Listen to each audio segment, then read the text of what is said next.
I can't think of anywhere else in the province, in the country, or potentially in the world that has more to offer for this crisis or for what's going to come after. McMaster Innovation Park provides a really interesting and dynamic space, and it can act, my hope is as a launch pad for a lot of companies and novel technology that's going to emerge from this environment that we're living in. Hello everybody, it's great to have you here for the 7th annual Synapse competition. I think we realized that a lot of our clients are happy receiving their services virtually. Spend this time to learn how to use those tools effectively, because that'll pay off in MIP companies being able to sell to the rest of the world and partner with the rest of the world.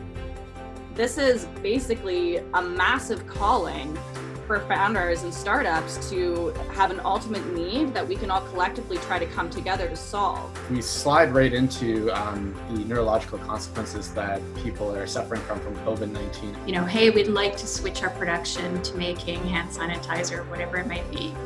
How do we contact Health Canada so that we can get this done and get this done quickly?